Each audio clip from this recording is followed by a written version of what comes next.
What is going on, guys? It is stupid bright outside, but today we're installing some more endlinks. We're actually doing them on my car this time. I was going to get the Massive, but then somebody in the Houston group named Harrison, he's like, hey, have you seen Steeda? And I didn't even think Steeda sold these. They're endlinks. They come with a lifetime warranty. They are a little bit more, like probably like $20, $30 more than what White Line, JBR, and I'm not really sure the price on those, and Massive have to offer. But I've installed all three. I've installed JBR, I've installed White Line, and now I've installed Massive, and I'm about to install some Steeda endlinks on the front. And I believe Steedas are the only ones that come with a lifetime warranty. I'm going to show y'all why these come with a lifetime warranty. These things are some serious fucking front endlinks. Like I said, I've installed White Line, JBR, and Massive to this point, and I've reinstalled OEM ones. OEM ones are fucking garbage. So if you had to ask me in order, in my opinion, it would be OEM, right? We're going to go worst from best. And I haven't even installed these, but I'm going to go ahead and say, and then we're going to go White Line, JBR, Massive, and then Steeda has to be the best. And I'm going to show y'all why. People will complain that they're blue, but who the fuck cares? No one's really going to see it. You're going to know they're there. And if they come with lifetime warranty, why would you care? So there's a few things that set these off above the other ones. And I don't know if the other companies have updated since then, but when I installed White Line, when I installed the JBR, and even when I installed the Massive, they don't come regreasable. These are all regreasable. So there's a plus. These boots aren't just thin rubber, like that's a polyurethane, which is a good or bad thing, really. It can crack over time from heat and whatnot, but doesn't look like too bad of a boot to replace. Instead of having a nut back here to tighten them like most aftermarket links do, they have this. I want to say this is a 6, and the 5 is too small, but the 6 seems a little too big. So I'm going to say that's probably a 5.5 millimeter. I don't have a 5, so we're just going to go very carefully with a 6. Or I don't have a 5.5. I should. I'm going to dig through my toolbox and see if I can find it. They come with washers, and they even come with the 2 little fittings so you can re-grease them if you ever need to. They come with white locking nuts. And guys, these things are just, they're beefy, they're pretty heavy, probably around 3 pounds for the pair.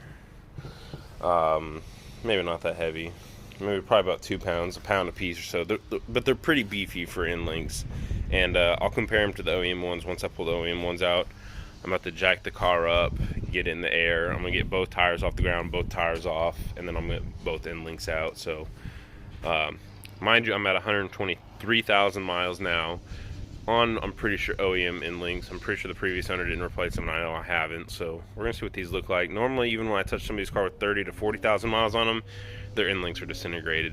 I do get clunking over bumps. And especially like when I'm pulling into work, I drive on a dirt road, so you know it just sounds like a fucking tin cans underneath my car. Especially when you're hitting all those bumps at a certain speed, so I know my endlinks are shot. So yeah, we're gonna get them off and see what they look like.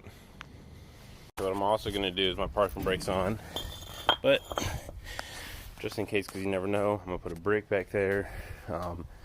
The front is completely up on both sides, 2 jack stands. So yeah, we're gonna get to taking off the wheels. So I'm over here on the driver's side, and the first thing I noticed is I haven't even touched these. Look at that little bit of space between there and that nut. Like I said, I haven't touched these at all. So yeah, my endlinks are gone, I'm pretty sure. This is game loose, so I'm sure that was making some noise. So yeah, so I can't make any noise with my hand. I'm not as strong as the car is, but yeah.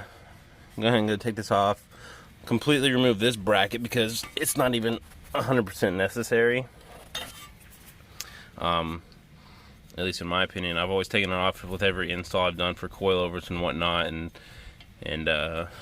lowering springs and stuff, because it's just an annoying bracket. You can't even put a big wrench in here, because normally you're supposed to put an Allen key and then a wrench in here, but you can't even fit an open-end wrench in here because what fucking Ford did. So I'm sure it's some specialty tool, or maybe like a flex wrench or something with a flex head, but that's just annoying, so I'm gonna get rid of it. So I'm kind of waiting for Michael, so I kind of went over everything and kind of cleaned up everything with a little water hose real quick and a little brush, just to get everything a little cleaner for us. So I came over here to the passenger side. And like, this is definitely my inner tie rod. You can't see it, but I can move this, and then this one's really like really loose. So we're gonna start with the end links today. I'm gonna order some inner and outer tie rods because I don't notice it pulling or anything like that, but clearly it needs an inner tie rod.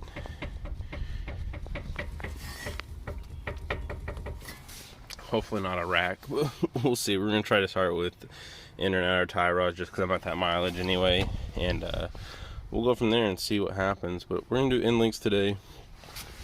These are pretty loose and fucked already. I can literally move this around.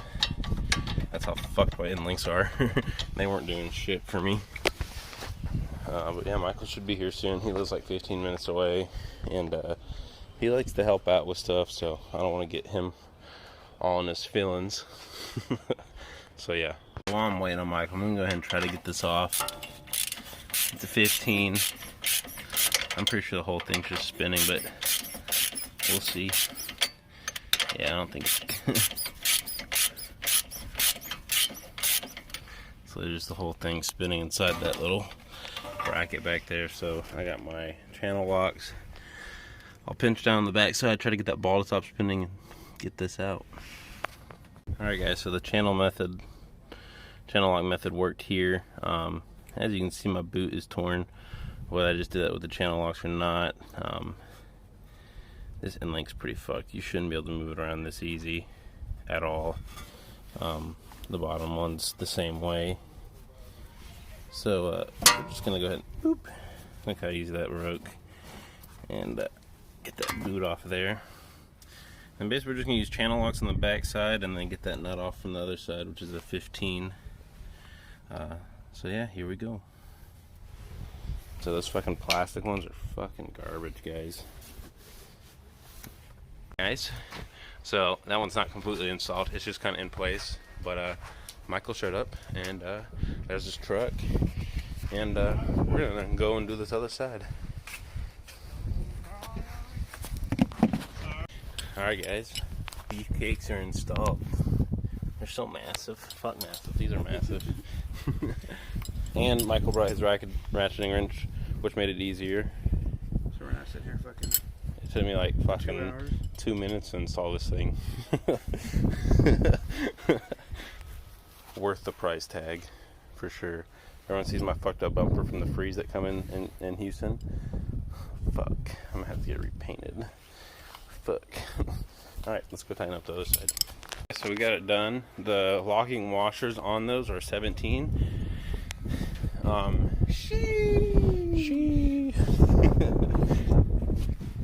hate that sound, dude. You and Jonathan got on it, and now y'all are both making videos of that shit. So yeah, we're gonna drop it back on the floor. I kind of cut my little wheel liner a little better because it was just kind of flapping in there. It was kind of annoying, so I fixed that. And yeah, guys. So yeah, we're gonna go on a test drive. It's on the ground. That was easier than yours. You took forever to get that one off that one time. You had the right tools this time. That's true. I've done this like 4 or 5 times now, so I'm getting pretty good at these Ford freaking end links. Yeah, so if you have a Focus, you know, just bring it by. And But if you want me to do your fucking lowering springs and your coilovers, bring a pair of end links, because your factory ones are probably shot. That or getting them off are gonna make them shot. There's no good way to get those off. Like, there just isn't. With that bracket that Ford gives you, there's no way. Unless you cut that bracket and fit a wrench there. Alright guys, I hope everybody had an awesome Easter weekend with their family. If not, I just hope you had a great weekend. So I've given it a few days to kind of see if it was just a placebo effect or if it really did help out a lot. Mind you, my end links were already bad, so of course new end links and old end links would be a 9-day difference, right? But these, like I said, in my previous videos that I just posted, or my previous footage, I've installed Whiteline, I've installed JBR, and I've installed the massive front end links. I've had all 4 of these companies in my hand, including installed was Steeda, and I have to say Steeda is by far the beefiest design out of the other 3 companies I just listed.